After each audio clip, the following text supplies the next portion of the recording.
Inventory planning and optimization. Welcome to this session on one of the most critical elements of integrated business planning, inventory optimization. In this walkthrough, we will explore how inventory acts not just as a logical component, but as a strategic lever that connects demand, supply, cost, and customer service in a unified framework. By the end of this session, you will understand how inventory is much more than boxes on shelves. It's a living, breathing reflection of a company's planning accuracy, agility, and operational discipline. Let's begin with a foundational truth. Inventory is the buffer between demand and supply. It acts as a shock absorber of the supply chain, softening the blows of demand volatility, supplier delays, production disruptions, and market unpredictability.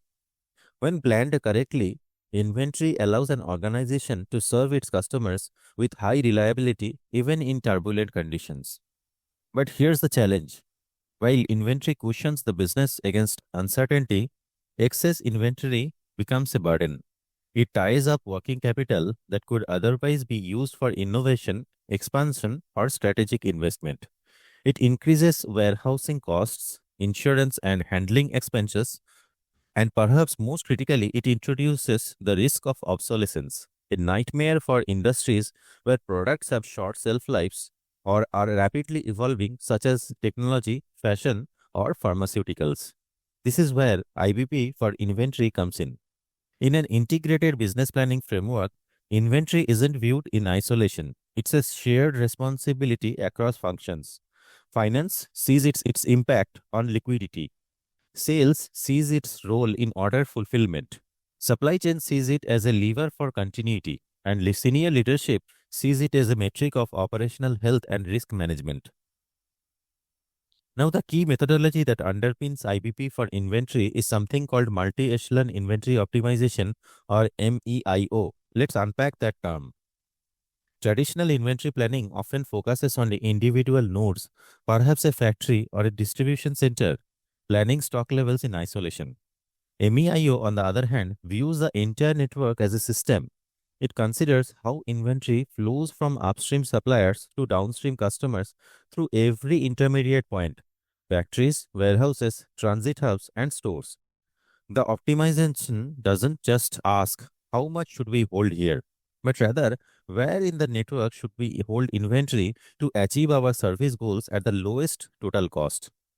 Let's visualize this with a practical original example.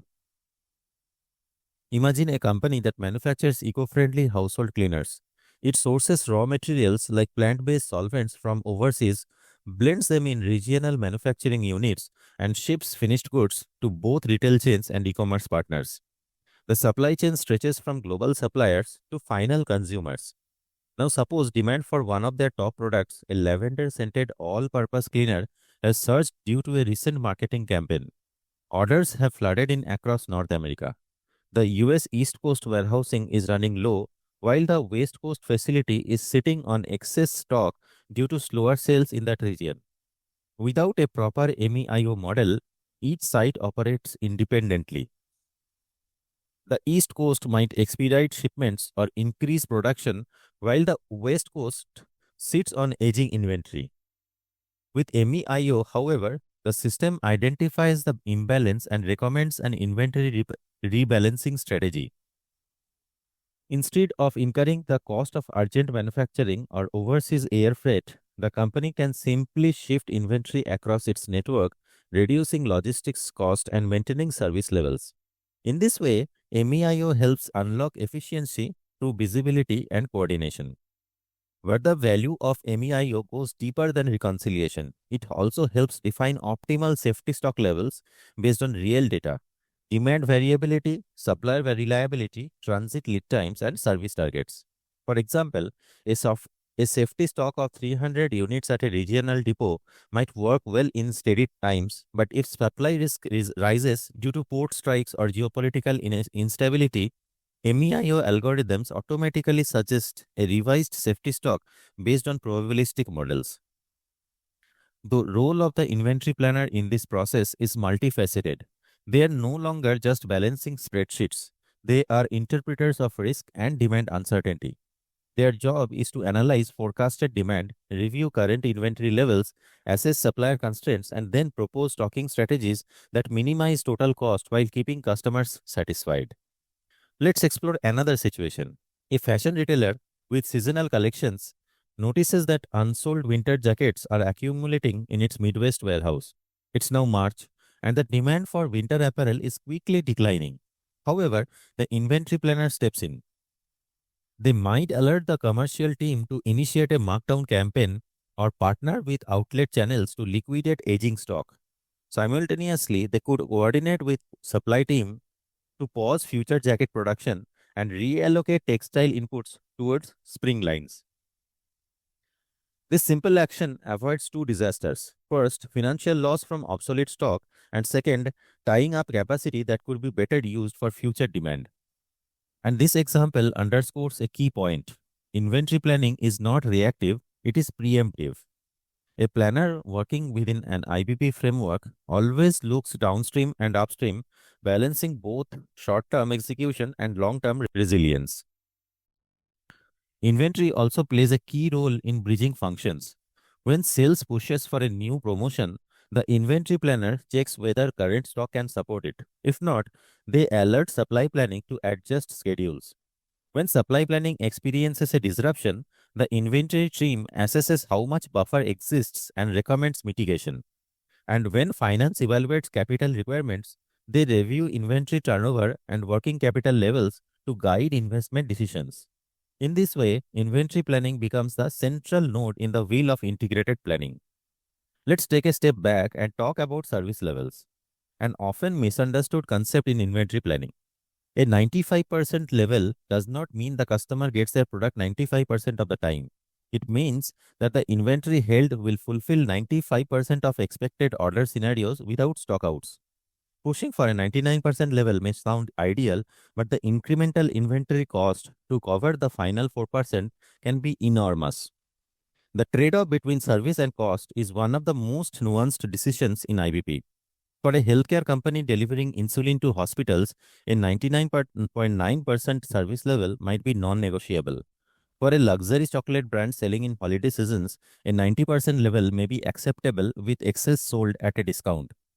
The inventory planner uses MEIO simulations to quantify these trade offs and present recommendations in terms the business can understand: customer experience versus financial impact. Inventory also enables supply chain segmentation. Not all products, customers, or markets are equal.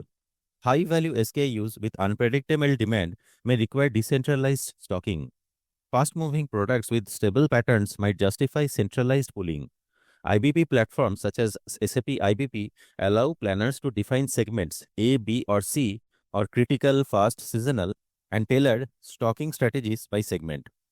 Consider a global electronics manufacturer with three categories: core consumer electronics like headphones, enterprise infrastructure like servers, and innovation products like augmented reality devices.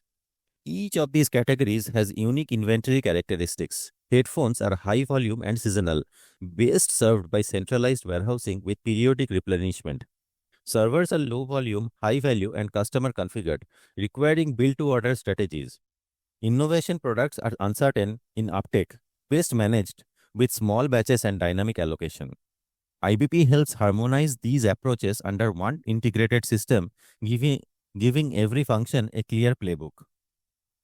We also need to talk about inventory visibility. Many organizations struggle not because they lack inventory, but because they lack visibility into where it is, how fast it is moving, or when it's likely to expire. IBP system solves this by linking ERP data, warehouse data, and transportation updates into a single interface. A planner can now check within minutes how much inventory exists for a product, where it is located, and what risk it carries. This visibility isn't just valuable for planners. Finance teams can view month end inventory value. Sales teams can assess available to promise quantities in real time. Executives can compare inventory turns across regions and set policies accordingly. Everyone speaks the same language: data driven, current, and aligned. Inventory also connects back to forecast accuracy. In many cases, inventory bloat is a result of poor forecasts. When forecasts overshoot reality, Supply systems push more stock than needed. When forecasts undershoot, the system reacts with urgency, causing safety stock to inflate. That's why inventory planners regularly feedback insights to demand planners. This SKU's inventory is aging. Can we visit its forecast? Or promotions under delivered? Let's adjust baseline assumptions. In advanced organizations, these insights are part of formal forecast value add analysis, which measures how forecast improvements reduce inventory cost or improve service. The tighter the forecast, the leaner the inventory. Finally, inventory planning is not just about risk management, it's also about enabling opportunity. When inventory is healthy, balanced, and aligned, organizations can confidently launch promotions, expand into new channels, and serve customers better. Conversely, poor inventory management leads to missed sales, lost credibility, and wasted capital. To summarize, integrated business planning for inventory is not a back-end function. It's a strategic enabler. It connects demand, supply, sales, finance, and leadership. It balances risk and opportunity. It blends art and science. Whether it's preventing stockouts, managing excess, or optimizing location, inventory is the heartbeat of operational excellence. So the next time you see neatly stacked warehouse, remember, behind that is a complex dance of forecasts, constraints, algorithms, meetings, and above all, people. People who use systems like SAP IBP to turn chaos into clarity and guesswork into strategy. Thank you for joining this walkthrough of IBP for inventory. Supply planning and review. Once an organization has gathered a clear understanding of customer demand and has taken stock of its existing inventory across the network, the next critical phase in the planning cycle emerges: supply planning. This stage is where the theoretical meets the tangible, where projected demand is transformed into concrete production and procurement plans. The goal is to answer a deceptively simple question: how will we meet this demand, and what do we need to make it happen? At its heart, supply planning is a balancing act. It is about aligning what the market wants with what the business can realistically deliver, given the constraints of raw material availability, factory capacity, supplier reliability, and logistical readiness. In principle, the organization would love to meet every unit of demand generated by sales forecast, but reality often tells a different story. There are always limits: equipment downtime, long lead times for critical components, or restricted supplier availability. Supply planning doesn't ignore these challenges. It embraces them head on with the intent to create a workable, optimal plan that maximizes service while minimizing cost and disruption. The process typically begins by translating the unconstrained demand, essentially the pure optimistic forecast of what customers want, into actionable tasks. The demand forecast, now agreed upon and circulated by the demand planning and commercial teams, becomes the input for supply planners. Their job is to interpret this demand through the lens of what is operationally feasible. Consider a situation where the demand planner has projected that the market will require 10,000 units of specific product in the upcoming month. On the surface, that seems straightforward. But now, the supply planner must interrogate this forecast against several critical variables. First, do the manufacturing plants have enough capacity to produce those 10,000 units? Are the machines required for this production available and operational? Is there enough trained labor to run additional shifts if needed? And beyond internal capabilities, what about the external ecosystem? Do suppliers have the bandwidth to deliver raw materials on time? Are there transportation issues or geopolitical factors that could delay imports? Let's take a real world example to illustrate this. Imagine a global food processing company that produces instant noodles. Their Southeast Asia division forecasts a 30% spike in demand due to upcoming school holidays and planned retail promotions. The unconstrained demand now reflects this seasonal uptick. However, upon review, the supply team discovers that one of the key raw materials, dehydrated vegetables, is in limited supply due to poor harvests from a primary vendor in Vietnam. Without this component, production of the noodles cannot proceed at a full scale. Now the question becomes not just how do we produce 10,000 units, but what's realistically achievable and how do we make the best of the situation. This is where supply planning evolves from simple arithmetic to a complex, data-driven and collaborative decision-making process. The planner consults procurement to understand if alternate suppliers exist and whether they can provide substitute vegetables without compromising on quality. They also engage with operations to see if they can adjust the recipe temporarily, maybe by reducing the variety of vegetables to stretch available inventory across more units. Another lever that supply planner can pull is the production schedule itself. If the manufacturing plant already has full capacity allocated to other product lines, the planner may have to reschedule runs, swap priorities, or even outsource part of the production to another plant. They may also propose running additional shifts, paying workers overtime to ramp up output temporarily. Each of these options has implications: cost, quality, timing, and customer satisfaction. Supply planning is essentially the negotiation between ideal outcomes and practical realities. These trade offs are rarely made in isolation. The process leads to what is commonly called a supply review, a collaborative meeting that brings together key stakeholders from demand planning, supply chain operations, inventory management, and finance. The purpose of this meeting is to collectively review gaps between demand and supply, identify root causes, explore alternative scenarios, and agree on corrective or preventive actions. Continuing with our instant noodles example, the supply review would bring everyone around the table. The demand planner would reiterate the reason behind the spike in demand, the school holidays, and promotional campaigns. The inventory planner would share current stock levels and aging inventory data. The supply planner would present production limitations while procurement would update the team on vendor negotiations. Finance would contribute cost implications of sourcing alternates or running extra shifts.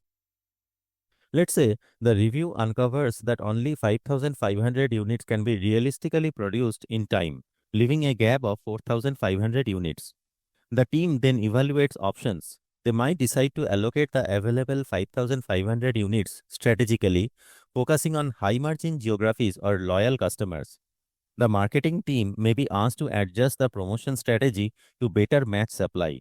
If the forecast spike is expected to last over several months, the team may recommend investing in supplier development or additional equipment. One of the unique strengths of an effective supply review is that it avoids blame and focuses instead on solutions. It is not about pointing fingers at why a component is unavailable or why demand was overestimated. Rather, it is about finding a synchronized, data backed, and cross functional path forward. Every stakeholder comes prepared with their data and constraints but works towards a shared objective: customer satisfaction, profitability, and operational stability. This process also triggers strategic discussions. For example, suppose supply constraints become a recurring issue with the same vendor. In that case, the organization may consider diversifying its supplier base or investing in local sourcing to reduce lead times. If a production line is consistently overloaded during peak periods, the long term solution might involve capital investment in automation or even establishing a second production facility in a different region. The supply review, therefore, is not just a tactical meeting, it becomes a breeding ground for strategic planning, capability development, and risk management. A good supply plan does more than just balance demand and supply. It builds agility. In volatile environments, the ability to pivot quickly can make the difference between seizing opportunity and falling behind. Take the case of a company that manufactures seasonal clothing. If winter jackets are forecasted to sell more due to an early frost, but one supplier of zippers faces logistical delays, the company may still salvage the season by quickly shifting to alternate designs that use available materials or by diverting supply from less critical product lines. Moreover, modern supply planning tools powered by technology, especially those embedded in integrated business planning platforms, add another layer of sophistication. What if the supplier delivers only 70% of the confirmed value? What if production level availability drops due to strikes? What if raw material costs increase by 15% next month? Planners can test these hypotheses, see their downstream impact, and prepare response strategies in advance. Another critical aspect of supply planning is visibility and communication. In complex global organizations, decisions made in one part of the business often ripple across others. If a plant in Brazil decides to repurpose a production line to meet a sudden surge in local demand, the decision might impact exports to other regions. Supply planning, when done effectively, ensures that these interdependencies are recognized and managed proactively. It's also important to remember that supply planning isn't just about manufacturing. It equally applies to service industries, digital product companies, and hybrid models. For instance, a software as a service firm needs to manage bandwidth, server space, and customer support staff availability during a new product rollout. If forecasts suggest a 300% increase in trial signups, the operations team must assess whether their cloud infrastructure can scale fast enough. If not, they must plan additional capacity with cloud vendors like AWS or Azure, just like a manufacturer plans raw material procurement. Ultimately, the supply plan becomes a central reference point. It feeds into financial forecasts, informs logistics and distribution schedules, guides procurement actions, and acts as a foundation for executive decision making. It aligns near term execution with long term strategy and ensures the entire business is working in sync. Yet, despite all this planning, surprises still happen. The true test of a supply plan is not whether everything goes perfectly, but how quickly the organization can adapt when things don't. That's why the supply review and its follow up actions must be treated as ongoing process, not one-off events. Businesses that succeed with IBP don't just review supply once a month and forget about it. They continuously monitor, adjust the realign plans in response to fresh data and emerging conditions. In conclusion, supply planning is far more than filling a production schedule. It's a sophisticated orchestration of resources, capabilities, and decisions, blending hard constraints with soft insights to support the business in meeting its goals. It requires coordination, foresight, and flexibility. When done well, it transforms uncertainty into opportunity and chaos into clarity. It enables businesses not just to deliver what customers want, but to do so profitably, responsibly, and sustainably. And in the larger picture of integrated business planning, it is the bridge that connects ambition to action, the critical engine that makes promises made by demand planning a deliverable reality. Response and allocation. Welcome to this in-depth walkthrough of the response and allocation module within the Integrated Business Planning Framework, also known as IBP. In this session, we will explore how this module acts as the execution nerve center of IBP, bringing together demand, supply, and inventory plans to address real-world mismatches, resolve constraints, and ensure that the organization delivers on its commitment with intelligence, fairness, and speed. Let's begin by setting the context. Earlier stages of IBP, such as demand planning, supply planning, and inventory optimization, lay the foundation for an organization's plan. They build forecasts, assess capacities, set stocking targets, and generate high level views of what the business expects to sell, produce, and deliver. But as we all know, the real world doesn't always follow the plan. Unexpected events, last minute customer orders, delays in raw material delivery, production hiccups, and transportation bottlenecks can all lead to an outcome, a mismatch between what was planned and what was executed. That's where the response and allocation module becomes indispensable. This module focuses on two key questions: what happens when supply falls short of demand, and how do we decide who gets what? At its core, a response allocation module is about resolving trade offs in an intelligent, transparent, and consistent manner. It is where decisions shift from long term planning to short term action. This is the execution engine that transforms strategy into delivery and aspirations into outcomes. Imagine this scenario. A company that manufactures electric bikes receives a surge in demand following a new government subsidy on green transport. The demand forecast, originally set at 8,000 units for the quarter, suddenly spikes to 12,000 due to new dealership orders and online sales promotions. However, the supply chain was only prepared to produce 9,000 bikes due to component shortages, particularly lithium ion batteries. Now, the business faces a fundamental question: how should these available now 9,000 bikes be allocated? Which dealers, regions, or customer segments will get priority? This is not just a logistics problem, it's a commercial, financial, and strategic decision. This is where the response and allocation module of IBP steps in. The first thing this module does is identify gaps between unconstrained demand and constrained supply. Unconstrained demand represents the total customer need, regardless of operational limits. Constrained supply, on the other hand, reflects the maximum the organization can realistically deliver. given current constraints like production capacity, supplier availability, or inventory levels. Once this demand-supply gap is surfaced, the next step is to formulate allocation logic. This logic is based on business priorities and could vary depending on the organization's strategic goals. Here are some common allocation strategies. Profitability-based allocation. Prioritize customers or orders with higher margins. Strategic customer importance. Give preference to long-term partners or key accounts that are vital to the business's future. Fulfill commitments based on contractual obligations with specified delivery performance. Allocate stock to regions or sales channels that align with growth targets or strategic focus areas. Here are some common allocation strategies. Profitability-based allocation. Prioritize customers or orders with higher margins. Strategic customer importance. Give preference to long-term partners or key accounts that are vital to the business. Service level agreements. Fulfill commitments based on contractual obligations with specified delivery performance. Geographic or channel prioritization. Allocate stock to regions or sales channels that align with growth targets or strategic focus areas. First in, first out. Allocation based on order timing to maintain fairness and transparency, especially in regulated industries. Let's return to our electric bike example. Suppose the company has four primary customer segments: high-end retailers with exclusive sales agreements, direct-to-consumer online customers, export markets in Europe, institutional buyers like government fleets. Out of the 12,000 bikes demanded, only 9,000 can be shipped. Based on margin analysis and strategic relationships, the leadership team decides to allocate 3,500 units to high-end retailers, 2,000 units to online customers, 1,500 units to Europe, 2,000 units to institutional buyers. This plan is formalized in what IBP calls an allocation plan, a detailed mapping of who receives how much by when and through which fulfillment channel.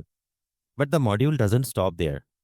In cases where customer orders exceeds allocated supply, the system can automatically reschedule orders. For example, if a dealer originally requested 1,000 units by end of month but is now allocated only 600, the remaining 400 may be moved to the next available shipping window.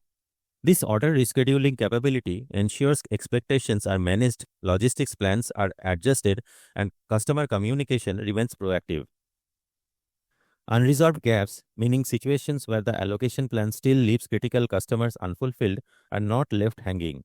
These are escalated to the next level of review, often in a formal integrated reconciliation meeting or executive review where higher level trade-offs can be made. Consider this second example from the pharmaceutical industry. A global company produces a life-saving drug that has suddenly seen a 300% rise in demand due to a new variant outbreak. This production is running 24/7, raw material supply is limited. The company has orders from over 20 countries. The response and allocation team using IBP models allocation scenarios using criteria like country-level pandemic severity, existing patient base, regulatory penalties for delay, humanitarian considerations. Using these parameters, the team constructs a scenario that maximizes ethical impact, ensures compliance, and protects the brand's integrity.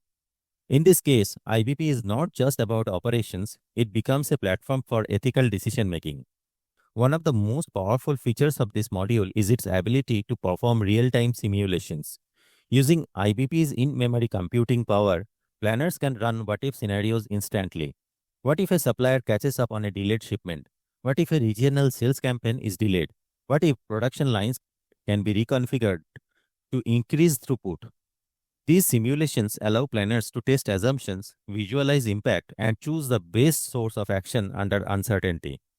To make all these actionable, IBP integrates this plan into dashboard views, giving planners, managers, and executives a visual representation of supply-demand mismatches, allocation decisions, risk hotspots, and pending escalations. Instead of poring over spreadsheets, teams can make data-driven decisions with speed and clarity. Now you might wonder who participates in the response and allocation process. This is a cross-functional effort. Typically, participants include demand planners who validate the demand forecast and identify volatile regions, supply planners who confirm production feasibility and update constraints, inventory managers who ensure buffer stock is appropriately deployed, Sales and key account managers who advocate for customer needs, customer service who communicates fulfillment status, finance to assess revenue and margin implications of allocation decisions, and often operations and logistics to plan physical movement of goods. Each participant has a seat in the table and a voice in the decision. This makes response and allocation a highly collaborative process, one that balances quantitative rigor with qualitative business judgment. A few organizations take this even further by embedding AI and machine learning into their allocation logic.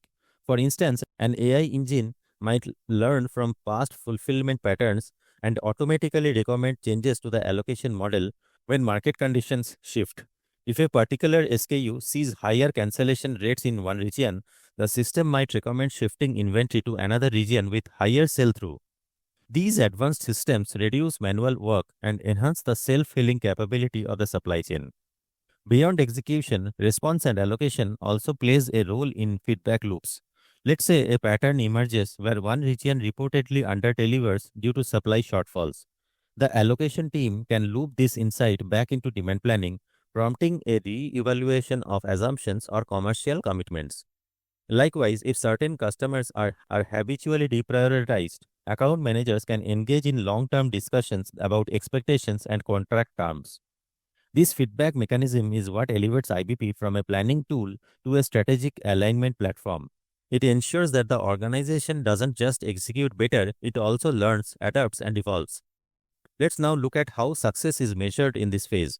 Some common performance metrics include allocation accuracy, how closely actual shipments align with planned allocations, service level by customer segment, ensuring critical segments are prioritized, revenue loss from unfulfilled orders, quantifying the financial impact of shortages, order lead time variability, which assesses customer wait times due to reallocation, inventory turns during constraint periods, measuring efficiency of limited stock use. These KPIs help organizations fine-tune their approach and justify investments in capacity, supplier development, or process improvement. It's important to note that while allocation decisions are often made under pressure, transparency and governance are vital.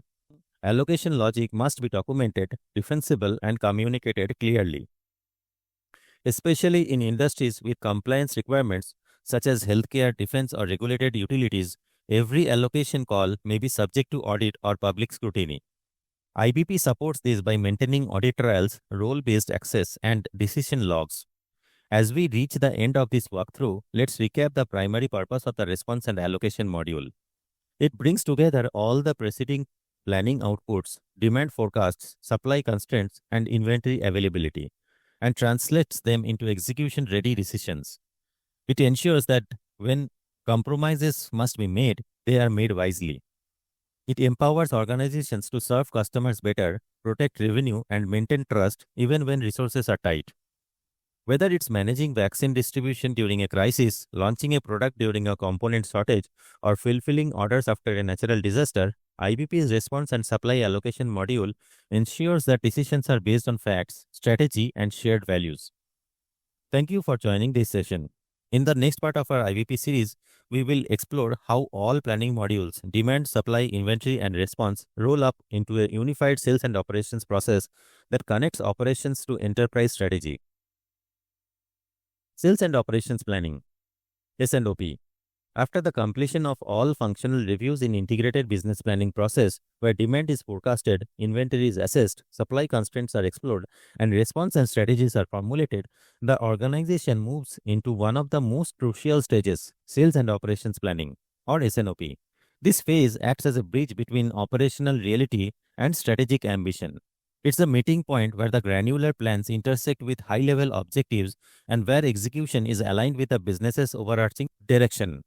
S&OP is not just a step in the IBP cycle. It is the convergence zone where decisions get contextualized, where gaps between demand and supply are discussed in light of business goals, and where cross-functional agreement is forged around what the company should do next. Unlike the functional reviews, which tend to operate within departmental scopes, sales focusing on customer forecasts, supply on manufacturing constraints, finance on costs, the S&OP meeting brings all of these groups together. It creates a neutral zone where marketing, operations, supply chain, finance, and even HR may be present to discuss the feasibility and impact of the integrated plan. The conversation is no longer about isolated numbers, it is about consequences. What happens if we miss this sales target? What if a supplier shuts down for 2 weeks? What's the cost of overtime labor versus outsourcing? What are the trade offs if we push back a product launch by a month? The purpose of SNOP is to review and adjust consensus plans generated by various modules: demand planning, inventory optimization, supply planning, and response and allocation, and ensure they are still relevant in the current business context.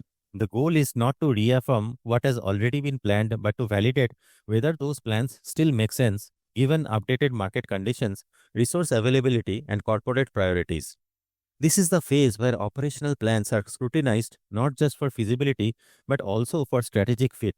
If a plan is technically sound but leads to a financial stress or contradicts brand positioning, SNOP becomes the forum where such issues are raised and addressed. One of the most important characteristics of an effective SNOP meeting is its cadence. It is not a one off discussion or a quarterly touchpoint, it is a monthly drumbeat that drives business realignment. Every month, a cross functional team gathers, usually composed of middle to senior management, to compare what was planned against what actually occurred, what changed in the market, and what must change internally to remain competitive and responsive. The data may come from enterprise resource planning, ERP systems, sales reports, marketing forecasts, or supply chain performance dashboards, but the insights are generated through conversation and collaboration. Let's consider an illustrative example. Imagine a consumer appliance manufacturer with a robust seasonal sales cycle: air conditioners in the summer, heaters in the winter. In the last quarter, demand planning projected strong summer sales based on historical trends, distributor feedback, and pre orders. However, unseasonably cool temperatures led to lower than expected customer demand, and retailers delayed taking delivery of products they had earlier committed to.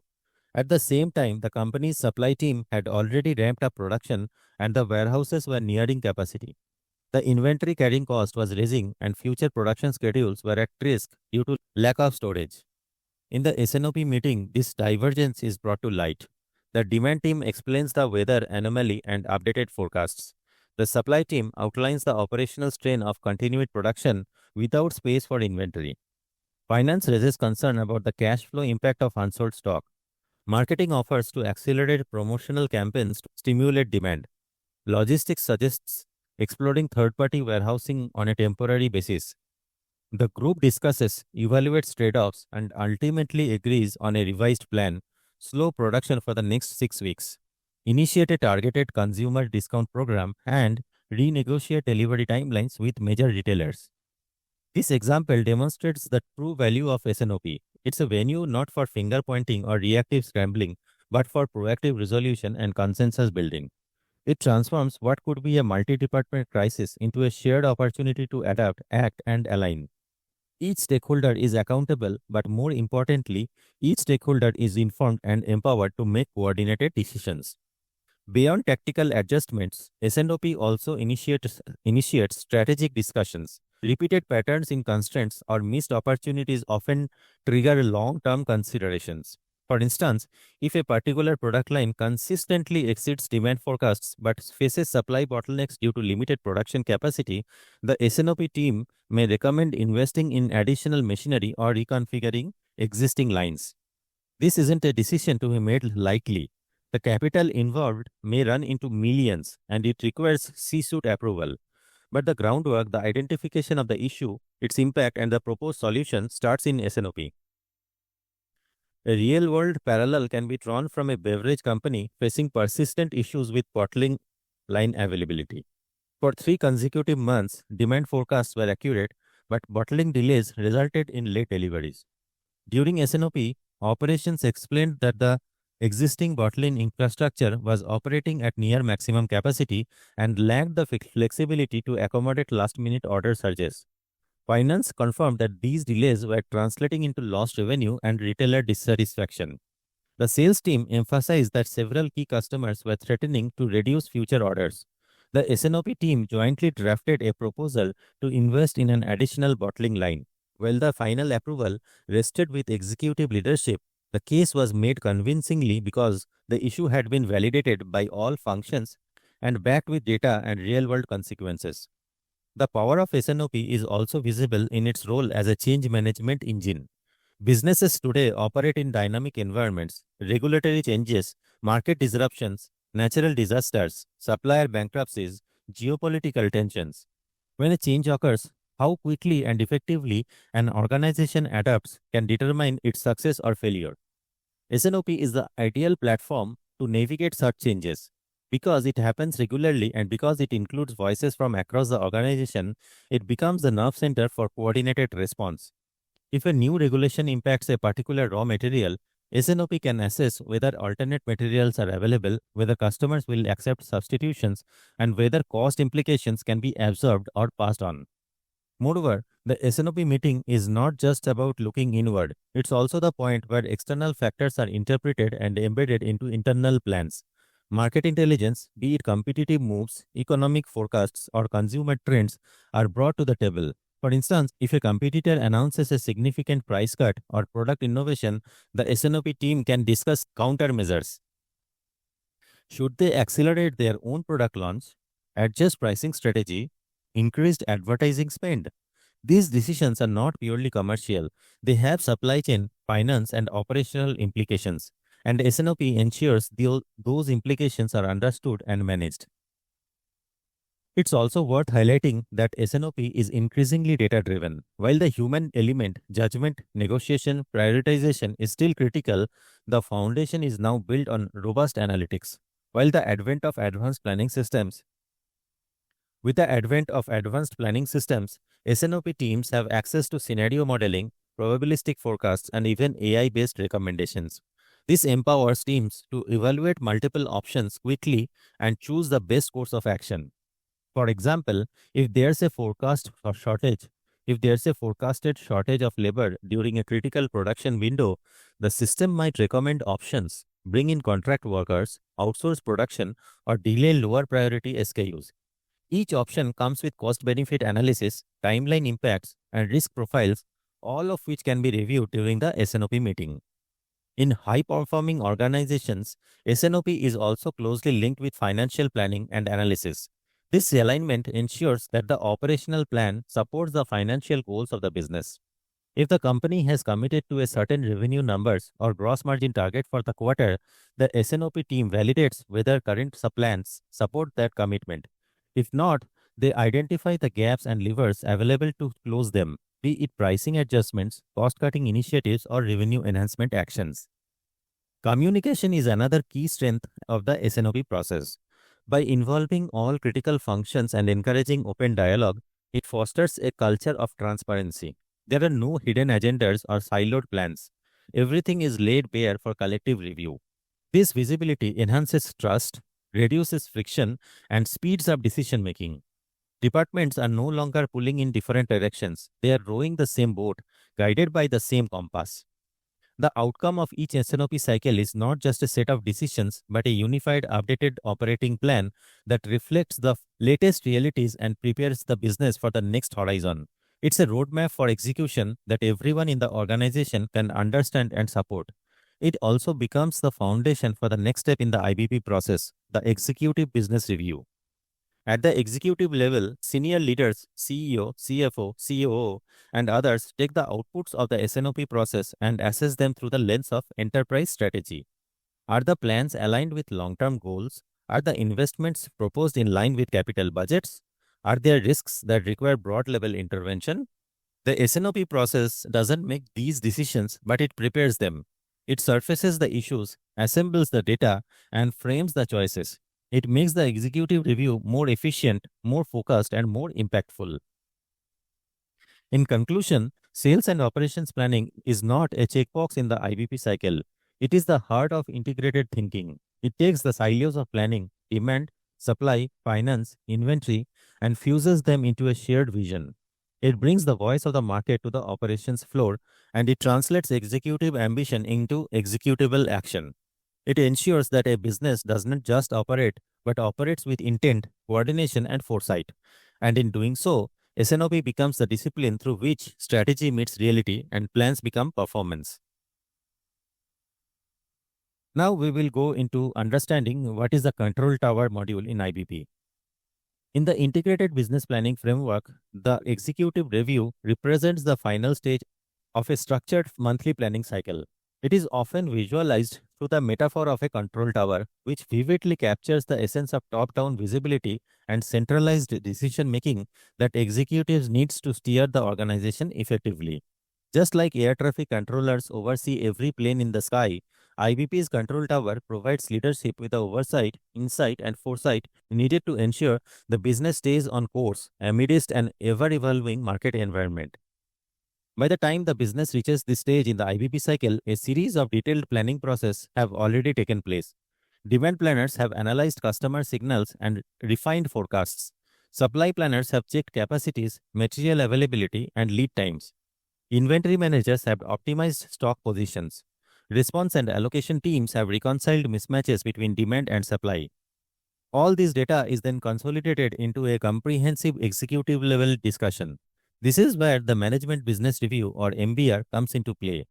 The MBR is a structured presentation or dashboard that summarizes the most important insights from the planning cycle.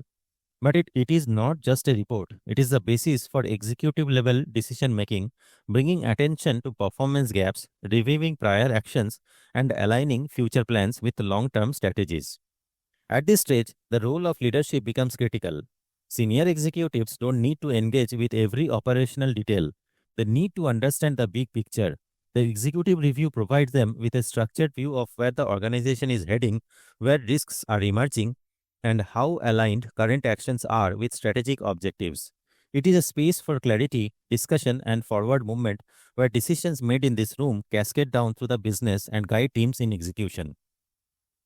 The executive review usually takes place monthly and is led by a senior member of the leadership team, sometimes the CEO or CFO, and in high maturity organizations, even the CEO. The participants are typically department heads from sales, operations, finance, marketing, product development, supply chain, and regional leadership. What brings them together is the shared goal of understanding the enterprise wide plan and validating whether it supports the company's strategy. The review begins with the key performance indicators drawn from real time IBP systems such as SAP IBP. These may include service levels, forecast accuracy, revenue targets, inventory turns, supply disruption, and regional demand shifts. Unlike operational meetings, the executive review doesn't focus on what happened yesterday, but rather on what will happen next and what choices need to be made. To make this idea more tangible, imagine a mid sized company called Horizon Tech, which designs solar energy solutions.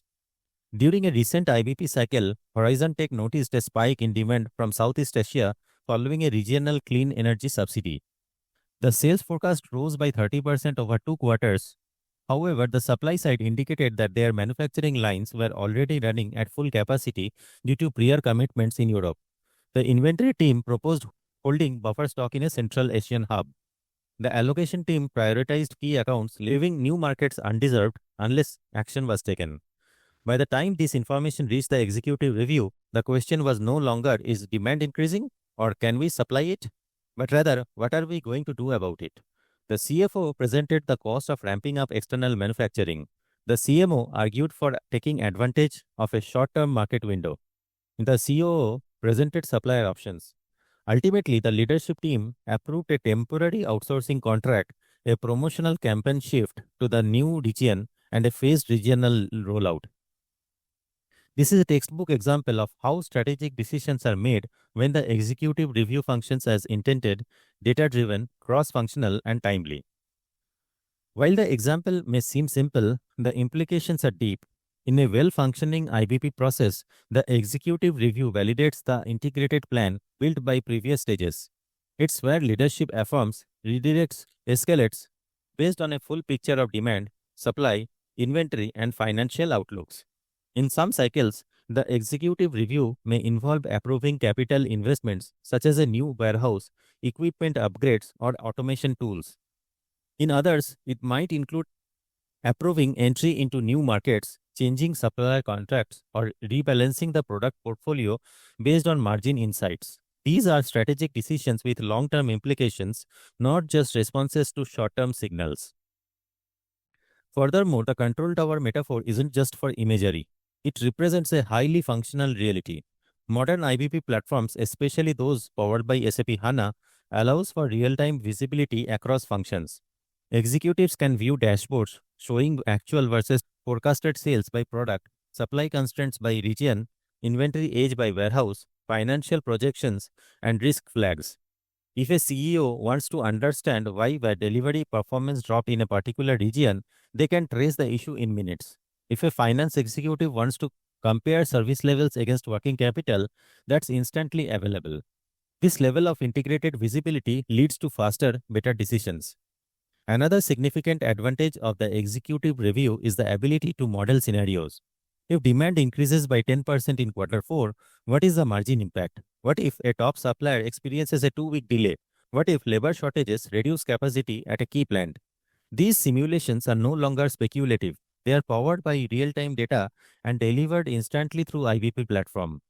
The ability to explore multiple futures, assess trade-offs, and choose actions proactively makes the organization more agile and better prepared for uncertainty. It's important to recognize that the executive review isn't just a preparation, it's a forum for debate, decision, and accountability.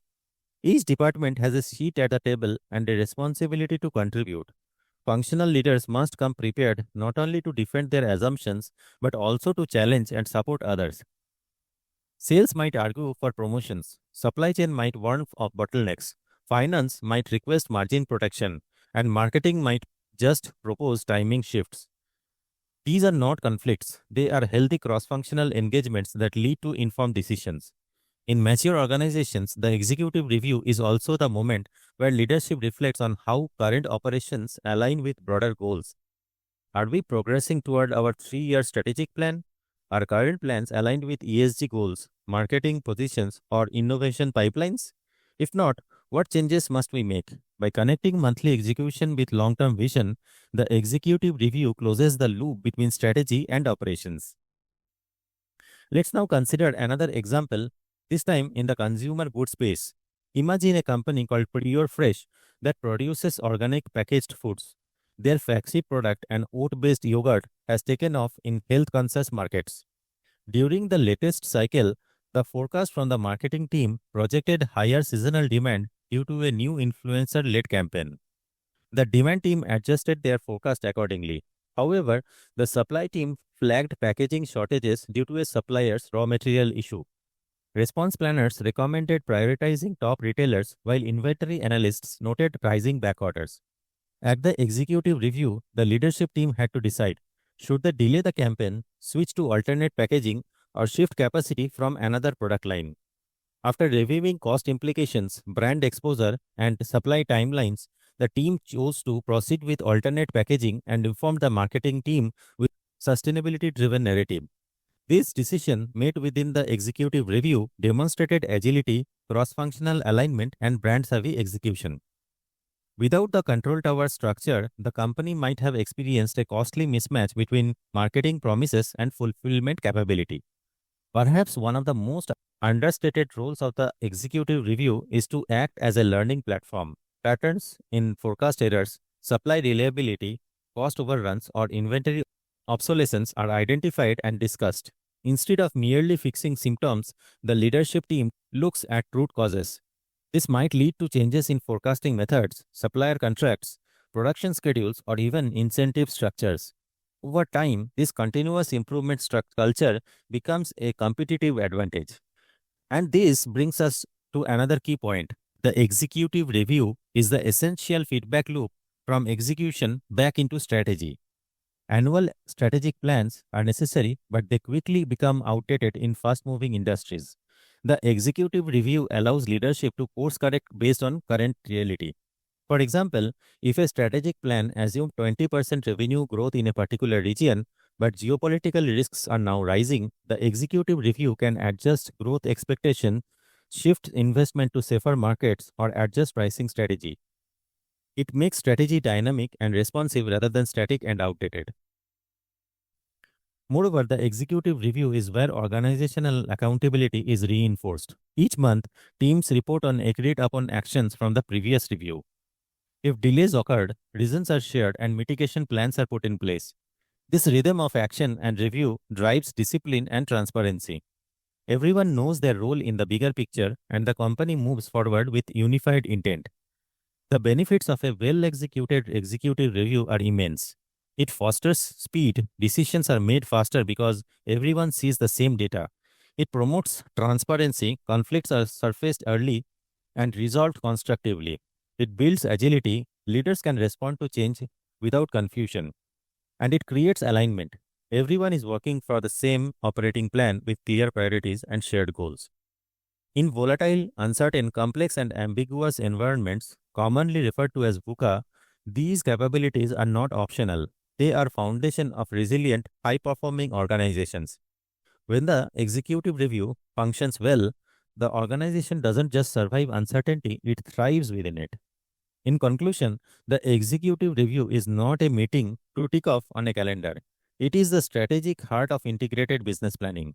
It is the place where data turns into direction, where collaboration becomes decision, and where leadership becomes action. In the control tower of IBP, senior executives don't fly the plane, but they ensure it's flying in the right direction with enough fuel, the right passengers, and a solid landing plan. Through consistent cross functional execution of this monthly review, companies build a culture of informed leadership, agile response, and strategic coherence. It is what makes IBP not just a process but a performance engine.